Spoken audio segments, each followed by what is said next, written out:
Shalom saudara yang dikasih dalam Tuhan. Sebelum kita mulai renungan pada hari ini, marilah kita berdoa. Allah Bapa yang berada di kerajaan surga, Allah yang berada di yang kami kenal di dalam nama Tuhan Yesus. Terima kasih Bapa atas setiap anugerah-Mu, setiap yang Kau berikan pada hari ini Tuhan.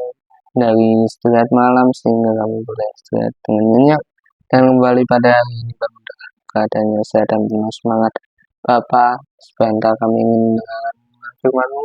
Engkau buka mata hati dan pikiran kami, utuslah Roh Kudus-Mu untuk meningkatkan setiap selubung-selubung yang menutupi pengetahuan akan Engkau. Pakailah kami Tuhan untuk menjadi pelawata sabda-Mu, pakailah kami menjadi saksi dan alat untuk manapun kami. Hanya di dalam nama Tuhan Yesus kami berdoa dan mengucap syukur. Amin. Shalom saudara yang dikasih dalam Tuhan, salam damai sejahtera. Renungan pada hari ini diambil dari Lukas 15 ayat yang ke-6 sampai yang ke-7, dilanjutkan ayat yang ke-9 sampai yang ke-10, dan dilanjutkan ayat yang ke-31 hingga ke-32. Amin. Demikianlah firman Tuhan. Ayat yang ke-6. Dan setibanya di rumah, ia memanggil sahabat-sahabatnya dan tetangga-tetangganya, serta berkata kepada mereka, bersukacitalah bersama-sama dengan aku, sebab domba-dombaku yang hilang itu telah kutemukan. Aku berkata kepadamu, demikian juga akan ada sukacita di surga karena satu orang berdosa yang bertobat, lebih daripada sukacita karena 99 orang benar yang tidak memerlukan pertobatan. Amin. Next di ayat yang ke-9. Dan kalau ia telah menemukannya, ia memanggil sahabat-sahabatnya dan tetangga-tetangganya serta berkata, bersukacitalah bersama-sama dengan aku, sebab dirhamku yang hilang itu telah kutemukan. Aku berkata kepadamu, demikian juga akan ada sukacita pada malaikat-malaikat Allah karena satu orang berdosa yang bertobat. Next, ayat terakhir. Ayat 30. Tetapi baru saja datang anak bapa yang telah memboroskan harta kekayaan bapa bersama-sama dengan pelacur-pelacur. Maka bapa menyembelih anak lembu tambun itu untuk dia. Kata ayahnya kepadanya, anakku, engkau selalu bersama-sama dengan aku, dan segala kepunyaanku adalah kepunyaanmu. Kita patut bersukacita dan bergembira karena adikmu telah mati dan jadi hidup kembali. Ia telah hilang dan didapat kembali. Amin. Saudara yang dikasihi dalam Tuhan, pada renungan pagi hari ini kembali mengingatkan kita tentang pertobatan kita. Di dalam masa prapaskah ada yang namanya pantang dan puasa. Ada di mana saat kita menunda lapar kita atau menahan lapar dan haus kita, sebenarnya tujuannya bukan untuk sekedar menahan rasa lapar dan haus, tetapi puasa ditujukan terutama untuk sebagai sarana kita agar daging kita dimatikan dan rohani kita, dan kita lebih fokus kepada kebutuhan rohani. Kita sebagai manusia telah mendapatkan kutukan dosa yang daripada Adam dan Hawa. Dulu Adam dan Hawa tinggal di taman Eden. Mereka bersukacita, mereka bahagia, mereka berada di dalam tempat Tuhan. Tuhan ada bersama-sama dengan mereka. Tetapi ketika mereka sudah memakan buah pengetahuan, mereka melanggar perintah. Mereka ditipu oleh iblis, mereka dicobai dan akhirnya terjebak dalam cobaan iblis. Oleh sebab itu, mereka mendapat hukuman, mendapat kutukan dosa. Yang pertama, Allah mengutuk daging Adam dengan kutukan dosa kematian. Kita bisa baca di Kejadian 3 ayat yang ke-19. Demikianlah firman Tuhan. Dengan berpeluh, engkau akan mencari makanan sampai engkau kembali lagi menjadi tanah. Karena dari situlah engkau diambil. sebab engkau debu dan engkau akan kembali menjadi debu.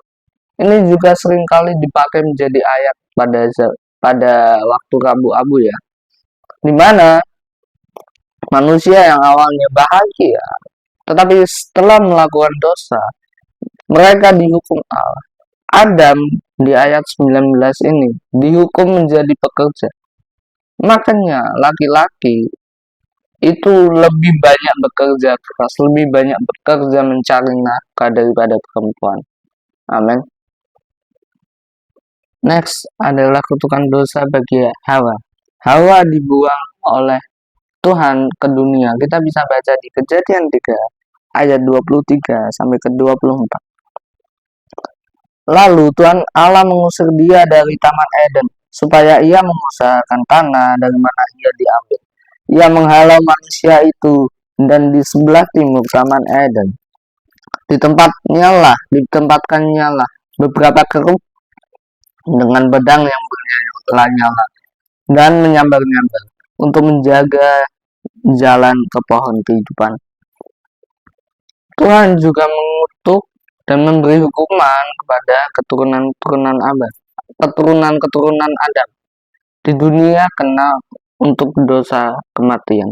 Kita bisa baca di Roma 5 ayat 12. Sebab itu sama seperti dosa telah masuk dalam dunia oleh satu orang, dan oleh dosa itu juga maut, demikianlah maut itu telah menjalar kepada semua orang, karena semua orang telah berbuat dosa. Amin. Saudara yang dikasihi dalam Tuhan, ayat renungan pada pagi hari ini mengingatkan kita tentang seberapa bahayanya dosa. Dosa tidak hanya berbicara tentang percabulan, tentang minum-minum, tentang merokok, tentang membunuh. Ya, itu juga dosa, itu dosa berat. Tetapi dosa pada intinya adalah ketika hubungan kita menjauh sama Tuhan, ketika kita sudah jarang ke gereja, sudah jarang berdoa, sudah jarang baca firman, dan kita justru melalaikan firman Tuhan, tidak menuruti firman Tuhan, itu juga dosa, saudara. Kenapa saya bisa bilang? Karena ketika hubungan kita sama Tuhan itu udah renggang, sudah jauh, sudah berjarak istilahnya, itu bisa dikatakan kita sudah menjauh daripada Tuhan, kita sudah menjauh dari tangan kasih Tuhan. Maka itu disebut dosa. Ingat, ketika kita dekat sama Tuhan, iblis selalu cari cara, cari jalan bagaimana kita bisa menjauh daripada Tuhan. Nah, dosa yang dikatakan di dalam perumpamaan pada perjanjian baru tadi dalam Lukas ayat pasal yang 15. Ketika dosa itu sudah besar, tetapi orang itu mau bertobat, mau menyerahkan diri pada Tuhan, mau mendekat lagi pada Tuhan,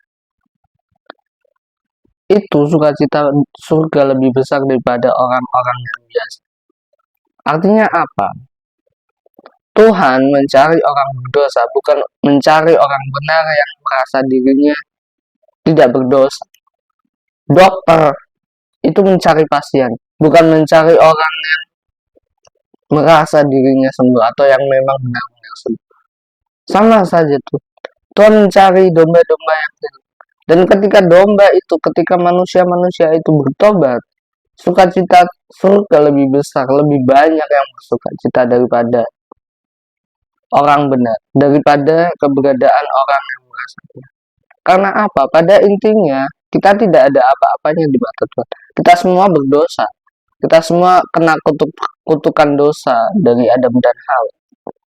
Makanya daripada itu, ketika kita menyerahkan diri sama Tuhan, ketika kita bertobat, kita menuju altar Tuhan, kita minta ampun, Tuhan akan mengasihi, kita akan diampuni. Amin. Makanya daripada ketika kita melakukan kesalahan, bertobat setiap hari. Entah kesalahan yang kita masih ingat atau yang kita udah lupakan, entah kesalahan yang disengaja maupun yang tidak disengaja, selalu minta bertobat. Karena melalui pertobatan itu, kita semakin dekat sama Tuhan. Dan Tuhan pasti akan mengampuni.